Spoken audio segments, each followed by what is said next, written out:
Do you ever think sometimes about video game genres that just don't exist anymore? Like, what happened to Guitar Hero? No one makes Guitar Hero anymore. There was Beat Saber for VR, and that's about it. Well, today, we're gonna be reacting to some video game genres that are just gone forever. There's a hard line between two separate camps. You know, your regular platformers like Mario, Sonic, and of course, everybody's favorite Bubsy. And then there's Bubsy the 3D. cinematic. I can't believe this was a real game. Bubsy 3D came after Super Mario 64 and managed to do everything so much worse. Like, making 3D games must have been like solving quantum mechanics back in the day, because they did not know how to do it. Bubsy 3D was an absolute mess. I've watched videos dissecting Bubsy 3D, and I can't imagine how they released such a broken product. It's hilarious. Instead of having a freewheeling relationship with physics like those previous games, the cinematic platformer attempts to create a more realistic experience. by Cinematic limiting the sorts of platformer? things you could do to something that approximates the real world a little bit. Oh, these games yes! are more like puzzle games where getting around the environment itself is often the riddle that needs to be solved. I'm talking Abe's Odyssey, Oddworld, isn't that a cinematic platformer? Because it's just like this. It's hard to get around. You don't really have much at your disposal. It's about like resource management. It's about strategy. It's about choosing your time when to jump instead of Mario just woohoo, jump everywhere, jump on everyone's head. It's more about like, when do you jump? Should you go now? More realistic. You have to think about the animations. You have to think about you can't jump and jump and jump and jump and jump because the animations don't work like that. about games like The Prince of Persia too. Flashback. Oh, yo! Did you know that was Prince of Persia, or did you just guess that? Because that was, honestly, Amber, you were on the ball with that. That's Even so funny. The original Tomb Raider games to an extent. If movement feels Okay, I don't want to pause too much. I just have to mention, I'm sorry. I know I'm pausing a lot. People yell at me for pausing during reactions. I'm like, buddy, you can watch the original video if you want to. But I used to love these Tomb Raider games, not because I could play them, but because when I was about 3 years old, I used to sit on my aunt's lap. My aunt. Nobody's aunt plays video games. My aunt doesn't play video games apart from Candy Crush now. But I used to sit on her lap and watch her play Tomb Raider. And that's one of my earliest childhood memories, and it was absolutely awesome. I don't think she was even good. But when you're a kid and you're watching an adult play a video game, you're like, damn, they're a god gamer. No one can play video games better than that. My aunt played Tomb Raider. My dad played Medal of Honor. My earliest video game memories, and I thought they were the absolute goats. stiff and awkward, then you've probably got a more cinematic style platformer on your hands. That has to be the primary reason this genre kind of died out. They were often more frustrating than fun to play in practice. Is this not like These Assassin's days, Creed? Many games contain the DNA of a cinematic platformer. I mean, the Assassin's Creed series is all built off of what kind of the Prince of Persia games did. The rebooted Tomb Raider games still have a strong platforming focus. You're still climbing in these games. The reason this one is at the top of the list is that, well, you know, the genre isn't completely dead yet. It's on life support for sure, but I think it just evolved. Dead. There are still games coming out that kind of keep this game's spark alive, like, say, Little Nightmares, the recent Deliver Us Mars, and one of the biggest games from 2022, Stray, you can argue is kind of in this genre. Now, the platforming part of the genre may have slowed down, but the cinematic part has only gotten bigger and bigger. Pretty much every major AAA single-player big game that has any form of jumping in it owes something to what a lot of us call that cinematic platformer genre. These games may be tough to go back to, but they're an important step in the development of the industry as a whole, if you ask us. I have to wonder, is that kind of parkour even fun anymore? Is the Assassin's Creed style of parkour the stuff that Uncharted uses, the stuff that Middle of Earth Shadow of Mordor uses, where you just hold a button down and he does all kinds of crazy stunts? Is that fun? Because it was a novelty when Assassin's Creed did it, because it's like, oh my god, you can just do all this. You can clamber up walls, he does these cool animations, but now we're kind of used to it at this point. Does it still hit the same? I feel like it doesn't, Next in a over way. at number 9, let's talk about like the old school real-time strategy games. You know, we still get a new game every once in a while, like Age of Empires 4. Yeah, this is still kind of Company alive. Heroes 3, but the genre is nowhere near as big as it used to be. For about 10 years, from the mid-90s to the mid-2000s, the RTS genre absolutely ruled the PC gaming market. Yeah, this is early PC gaming, but it still does exist. Like, he mentioned Company of Heroes in the new Age of Empires, so it's still kind of big. But there's a lot of indie games that come out recently that are kind of like this as well. There's also Age of Wonders that just came out, it's basically the same. It's like an RTS kind of civilization builder. There's also Civ, which is kind of like an RTS in that manner. There's also Total War, which is kind of its own beast where you have actual proper armies in the battlefield, but it's not totally dead. About Command and Conquer, talking Warcraft, Starcraft, Age of Empires, Warhammer, Dawn of War. There were a lot of that was a RTS good games, game. and people couldn't get enough of them. There was a point too where like we had plenty of licensed games, but in the PC world, it was like every big IP also had a licensed RTS game. These games were all about building up a base, constructing units, and then sending them out to destroy your enemies. Like, keyboard and mouse are basically required to keep up with all the The greatest one that I loved so much was Halo Wars. Oh my god. The original Halo Wars was so good, man. I played this on console. I played an RTS on Xbox, and it just worked. And I played so much with my friends. We'd actually get together and go online on Halo Wars and just construct bases, and we'd all like strategize how we're gonna make our armies and where we're gonna attack and stuff like that. It was genuinely so fun. The most fun I've ever had playing an RTS, and I play so much Total War Warhammer 3. So much. Commands and things and shortcuts needed to really keep everything going, and while there have been some valiant attempts to bring the RTS genre to consoles, it never really completely took off. You've got to remember that for a while there, RTS games were big money. StarCraft was esports for a while there, but for whatever reason, player interest slowly kind of waned and the genre went into a pretty sudden decline. Some people— You know why? It's because everybody started playing MOBAs. Because League of Legends and Dota 2 came out, and as soon as those games came out, all the players that were playing RTSs, they moved on to MOBAs, and they got addicted to League of Legends, and their quality of life went down the drain, and so did the level of people playing RTSs. People it's all speculate gone. that part of it can be blamed on the popularity of like Dota likes, but Yo, that's what I said, dude! Pre-watched, maybe? for us at least, it seems like the genre failed to evolve and kind of change with the times. I guess the formula got stale for some people, so maybe they just moved on. Like the previous entry, and like I said Damn, the video just said I'm wrong. That's crazy. earlier, the genre isn't completely dead yet. I mean, we're still getting the odd RTS every now and then, like the recent Company of Heroes 3. It was pretty good, and indie developers are still making these things every once in a while, and they're doing a pretty good job. But these games have nowhere near that massive market share that they used to. Next, Yeah, they over used to be number 8, absolutely let's talk massive. Collectathons. Let's just say up front that Oh, they tried to revive collectathons with the ukulele, and man, did that flop. for this one, we want to make it clear that like we're not talking about 3D platformers here. You know, if anything, 3D platformers are getting a bit of a resurgence with games like Psychonauts 2, Crash Bandicoot 4, and Kirby and the Forgotten Land. To be fair, Psychonauts 2, banger of a game. Crash Bandicoot 4, I've heard it's good. Never played a Kirby game, but I need to play because I love Kirby. All being pretty great and coming out pretty recently. For this one specifically, we're talking about the Collectathon, that relatively small band of games where collecting stuff was the gameplay. Like, I'm talking about Super Mario 64, the Banjo-Kazooie games, the Spyro games, the first Jak and Daxter kinda, and of course, Donkey Kong 64. Now, That's because Super Mario 64 came out, everyone loved it, and all the game company was like, damn, we need a Super Mario 64 on our console. So everyone tried to make the same type of game, and then it didn't hit as well. Actually, it hit for a while, but then everyone got bored of it because everyone was making collectathon games, and at a certain point, you just get kind of bored with the same thing over and over again, right? in these games, your primary goal is to just run around large open environments and pick stuff up. Usually, that stuff you pick up can be used to unlock new levels where you can pick up even more stuff. Sometimes you have to pick up things to unlock new abilities that let you pick up even more stuff. If you have enough stuff by the end of the game, then you can fight the final boss and probably get a cutscene telling you to get more stuff if you didn't get everything. It's just a lot of sitting around figuring out how you can get to that place to pick up more stuff. I've never been a fan of collectathons. I don't care about picking stuff up. I don't care about getting 100% completion. I just want to have some fun gameplay where I can go run around and do fun things and then fight something and the game ends.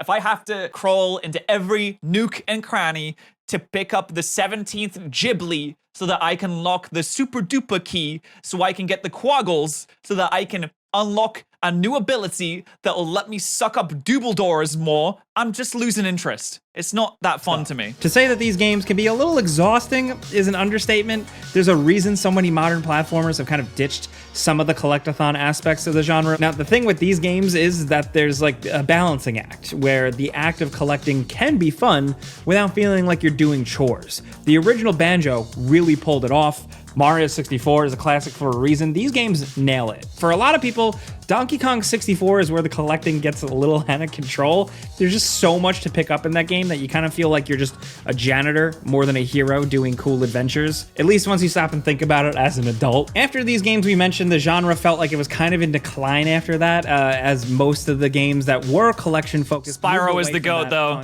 Kind of onto other genres. So while it is most We have to admit that Spyro was the best collectathon. I know that we can all agree on that. Mostly a dead genre, we still get a new game every once in a while. Like, Yooka-Laylee wasn't great.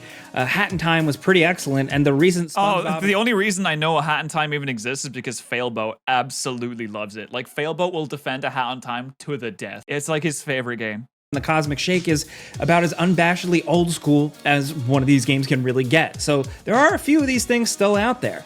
Of course, you could also play pretty much any open world game in existence. You can argue that these games are kind of the evolution of a collectathon, for better or worse. Now over at True, number like any 7, Ubisoft game. With the overall kind of death of arcades, so too came the death of the light gun shooter. If you spend any time in an arcade... Whoa, that is a crazy place to go. Okay, I was not expecting light gun shooter. I didn't even know that was a valid genre of video games. They even classify that as a genre of video games. So this is Time Crisis and House of the Dead? Is that what we're talking about here? In the 90s or early 2000s, you know what we're talking about here. The big flashy game cabinets where you blast away at enemies. Are they dead? Oversized plastic gun. I don't know. I've been into some arcades and they're still, I mean, I guess they're still around. There's still quite a few of them in there. I used to go on holiday to caravan parks when I was a wee baron, when I was a little boy, and I used to play House of the Dead. I made friends on House of the Dead cabinets because every time I woke up, I would go into that arcade and I would start playing House of the Dead 4, the one with the Uzis. And then the same kid every day would come up to me and we'd start playing. I have no idea what his name is. I never asked, but we would sit and play House of the Dead together for like hours. No idea who he is. These things were awesome, especially the Time Crisis games that incorporated force feedback into the gun. So every time you fired, there was actually like some kickback on top of a pedal that also let you duck behind cover whenever you pressed it. Anytime we went to arcades, those were the machines we would hit up first. Area 51 was another classic, albeit a little bit more rudimentary and old school. Your goal was to blast aliens while avoiding the civilians. That was a common obstacle in these games where innocent people would just pop up on the screen and go, oh no! And if you shot them, you'd take damage or be penalized. You should get more points for shooting them. It's their fault for being in the way. As the first-person shooter genre got bigger, the demand for these kind of on-rails action games kind of declined. We still got some fun stuff like those 2 Resident Evil shooters on the Wii and the surprisingly good Dead Space Extraction, but these games are mostly gone these days. The most you'll really get now is the random VR game, which is cool, but it's not quite the same as having an actual weighted plastic gun in your hand. They're more immersive overall. A lot of them are moving to VR. A lot of the old Dead style of video game is moving to VR. Like Beat Saber being the music style of video game. No one plays like Guitar Hero anymore. Then you got these on-the-rail shooters move to VR. Everything that dies goes there. Overall, but the arcade experience, you can't replicate that. Next, over at number 6, let's talk music and rhythm games. But we have to be specific. Like a lot of genres we've listed so far. These types of games aren't literally dead. If you're really looking, there are some pretty great music games out there, especially coming out of Japan. But compared to the explosive popularity they enjoyed in the 2000s, a lot of these games might as well not exist. And like the popularity basically came from 2 games: Guitar Hero and, of course, Rock Band. Yeah, the only people I actually see playing rhythm games now are like VTubers. Is this such a really big thing in Japan? That's kind of cool, to be fair. It cannot be understated just how big these games were for a while. They were absolutely massive. Both Activision with Guitar Hero and later EA with Rock Band, they knew they had a golden goose on their hands, so they proceeded to milk them for all that they were worth. I didn't understand the attraction to these games because personally, I mean, I'm not a music person, so it was never the target audience in the first place. It makes sense. But you also have to buy these big controllers, these big guitars, and all the accessories, and it just costs so much money to play one game. Maybe I'm stingy. Maybe I'm just too stingy for this. I guess with this, people just got burned out. The amount of Guitar Hero sequels and spin-offs was like ridiculous. The fact that the games were basically unchanged from Guitar Hero 1 was kind of an issue too. Like they did little change-ups, but I guess not enough. There's only so many ways someone can play the same game over and over before the experience gets stale. And I guess that's what happens. It seems like most of the mainstream folks just got tired of it and moved on. Music games are still around today, of course, like we said. Rhythm games are still a thing. The Just Dance games are inexplicably still releasing and are constantly making the top 10 in sales for any given year. And who is buying Just Dance? Is it like middle-aged wine moms? Of course, the recent Theater Rhythm Final Fantasy game is a top-notch collection of songs from Final Fantasy. So there's still interest in music games in general, but you know, as a genre, especially with plastic peripherals, it is nowhere near what it once was. Next up, I will say I have some good memories of playing Guitar Hero back in the day because we used to go to one friend's house that had the full-on setup. He had the drums. He had like 3 guitars. He even had the mic. So one of us would have to be the singer, and that was kind of embarrassing. We had to be the singer, but we'd all get together and we just hang out and play those games. And even though I didn't care about those games, it still had a great time because you're just hanging out with your friends. So it's whatever you're doing is gonna be at least a little bit fun. over at number 5, let's talk vehicular combat games, because now we're really getting into the real dead stuff. Even the most obscure genre of game gets a few indies out on Steam these days, but not so much with vehicular combat games. There's not a lot. There's Road Redemption, which came out a few years back, and that's really it for right now. Now, during the PS1-ish era, these games were huge. Twisted Metal was the big one, but Vigilante 8 was another really underrated one. And then there were like all these copycat games.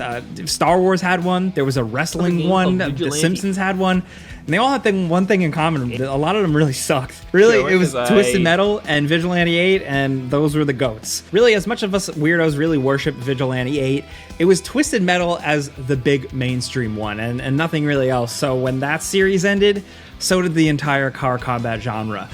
The entire time I've been listening to this, I've been trying to think of that one PS1 game that I used to play. I don't remember what it was called, but you could drive around in cars and there was like a guy with a bus, and then you could attach like miniguns to your car. It was not Twisted Metal. It might have been Vigilante 8. I need to find out what it is. This is it. It was Vigilante 8. I remember because you had the thing in the bottom right that would tell you how fucked up your car is, and you would drive around and you get power-ups. Oh my god, I had this on like a burned disc. I don't even know how I got a hang of it. It was a burned disc that just said Vigilante 8 on it, and I used to play it on my PS1 all the time. It was probably pirated, I don't know. Maybe I was a criminal child that was out there doing crime, and maybe I should get locked up for that. But my god, this brings back so many memories. What a god-awful game that I loved so. I love this. This video is bringing back so many childhood memories. I absolutely love it. There are plenty of games that are kind of sort of related to this genre, but for the most part, it's pretty dead and buried. Maybe if Sony ever revives Twisted Metal again, it'll happen, but at least right now, it seems unlikely. That's right, they did try to revive Twisted Metal. I guess the game came out and no one cared about it. Show that's meant to come out this year for Twisted Metal. So seriously, that's still happening. And then there was also that PlayStation 5 vehicular combat game that didn't last very long, but that's really it. And you know what? It's a damn I guess shame, it's just dead. Vehicular combat is fun. Or maybe it wasn't that alive to begin with. Let's talk arena shooters, because back in the day, these shooters were lightning fast and uncomplicated. Keyboards were basically required, and the skill ceiling was so high. Before Call of Duty and Halo made shooting games more palpable to a wider mainstream audience, there were games like Quake, Quake 3, Unreal Tournament. Now, these games are some of the best multiplayer games out there, but feel almost alien. These games make you feel like you're walking on ice shoes or you're running around in roller skates. It's like you slide around the entire map, and all of them feel the exact same. In these days, because they lack almost everything people have come to expect from a multiplayer shooter. There's no progression track, no loot boxes, no battle passes, no monetization or real progression of any kind other than the cost of the game itself. And then no, but this is when FPSs were in the most pure form. If you won, it's because you owned the enemy. It's not because the enemy had a better weapon. It's not because they were higher ranked. It's not because they had an attachment. It's not because of any other reason other than you sucked and they were better than you in that moment. That's what's good about these games. You just shoot, no gotcha, and you play, and that's it. There wasn't really leveling up or anything. It was just practicing and getting better. That was the leveling up. So many popular modern shooters borrow from the arena shooter with their mechanics and movements, but it's never quite the same. What makes an arena shooter stand out is how everyone is on the same level. There are no loadouts. Everything you have to just pick up on the map, which makes learning the levels absolutely essential to being good in this.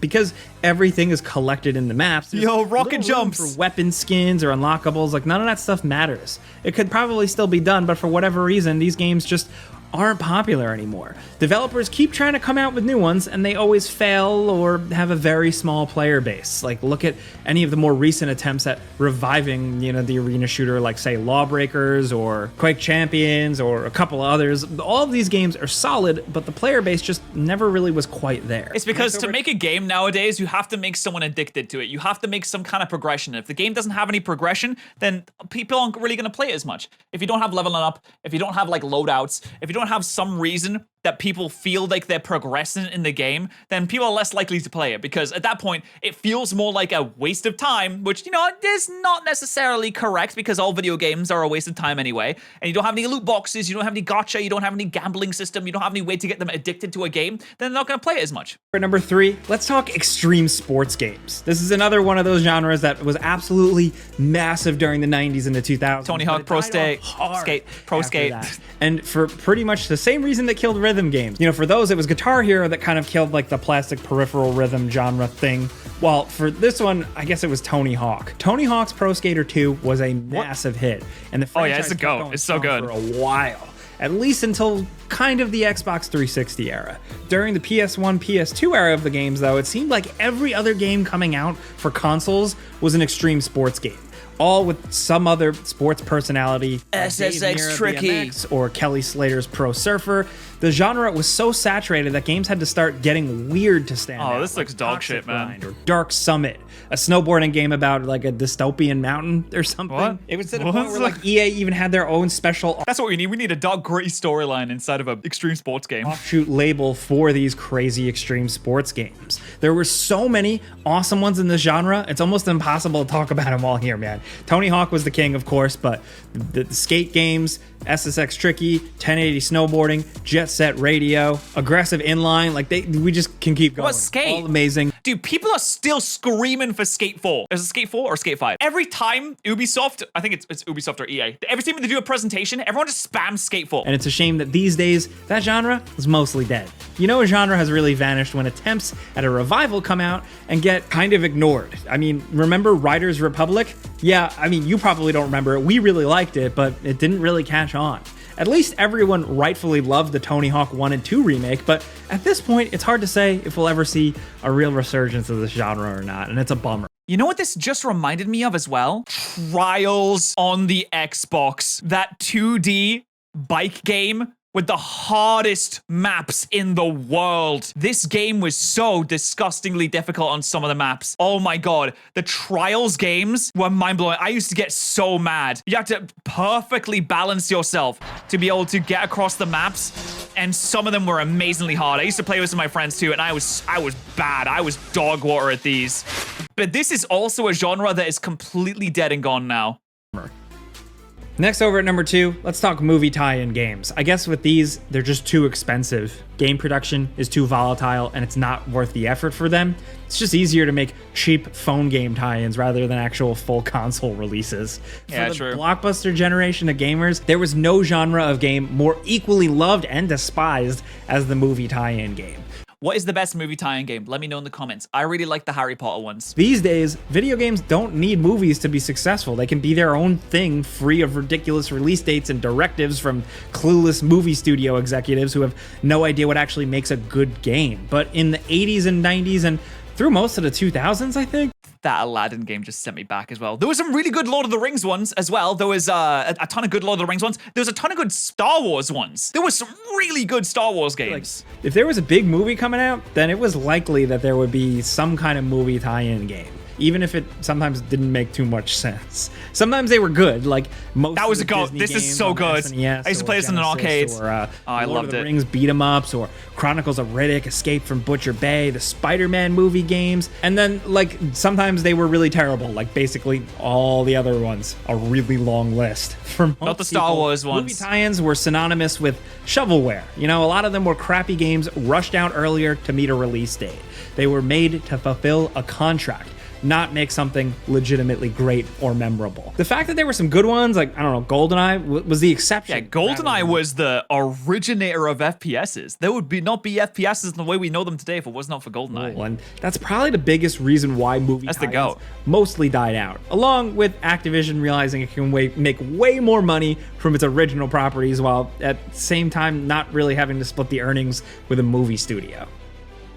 Now down to number 1, let's talk toys to life games. You know, stuff like Lego Dimensions, Skylanders. Infinity, Oh no, let them die. Skylanders. Even let them die. Amiibos technically aren't like popping off like they used to, but that's Yeah, good. kind of Okay, that's fine. Back in 2011. Okay, maybe I'm being a little bit too negative. I know that these games are clearly aimed at kids, and that's fine. But man, I have never understood this. I guess it was after my time. Yeah, I grew up, and then they started making these. But man, I've never bought an amiibo. I just don't like it. I'm sorry. And Activision kind of popularized this brilliant idea of microtransaction, but real. It's a great idea. Also, I'm still pissed at Skylanders for what they did to Spyro. They stopped making Spyro games. They destroyed Spyro's design and then used Spyro as a way to, they puppeted him. They took his decomposing corpse and puppeted him in front of everyone to advertise Skylanders. And I will never forgive Skylanders for that. Idea on paper, actually. You sell toys, which have these RFID tags in the base,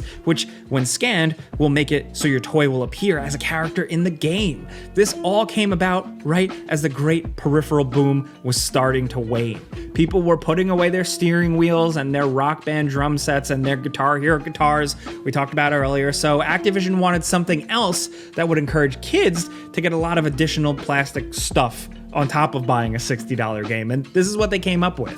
Skylanders ended up being a massive success, at least for a while, and then the copycats soon followed. There was Disney Infinity, Lego Dimensions, and a lot of smaller and mid-tier ones that just never really got anywhere, not barely even got out of the gate. It seems like these toys-to-life games were the future of the industry for a while, but only after a few years, that money spigot dried up. Yeah, because if you make a game like this, and you make a game that requires you to go out and buy 7,000 other toys, you can only have one game like that. You're gonna buy Disney Infinity and Skylanders and the Pokemon one and the one with the Animal Crossing. You're gonna buy all those. There's just too much. It's too much to keep track of. You need all the storage to keep track of it. People might only have like $70 in a year to buy a game. So they're going to wait and they're going to buy something on sale. And if you have to buy extra peripherals and a lot of extra peripherals just to play it properly, then there's a much lower chance that people on the lower end of the income spectrum are going to get it. It's just annoying to have to go out and buy all this stuff because you have to go to the shop and you have to get them all. The same thing with Amiibos. Like when Amiibos started, everyone was popping off because they're cool figures and people like having cool figures, which is fine. It's a nice way to use it across multiple games, which makes it more likely to be bought by other people because you can use it on a ton of games. But even Amiibos now are starting to die out because going out and buying all these extra figures all this time, it's getting on more stuff, it's kind of annoying. And also, the price of everything is just going up. So people have less money to spend on things, so it makes sense that people aren't buying as much. Amiibos are left standing. Even if like we're not buying as many, there's only a couple releases a year here and there. Now, it was just way too much, way too fast. The basic idea of a toy line that's integrated with video games isn't a bad one. It sounds better than your average NFT. But as the video game industry tends to do, like they went way We're in a recession. Okay, no, we're not. But and made everyone sick of it real people don't quick. have as much money anymore. Those are 10 genres that are pretty much Yeah, it was it's pretty good 10 genres. I enjoyed that. I had a good time. Let's have a look. Old arcade side-scroller games like Contra, Double Dragon, and Metal Solid. Metal Gear. No, not Metal Gear Solid. It's called Metal Gear or something like that. There was the point-and-click adventure series. They also don't get made anymore, which is a real shame because point-and-click adventures, I absolutely adore them. I think that they're absolutely fantastic. But if you want me to watch a video, let me know in my Discord server.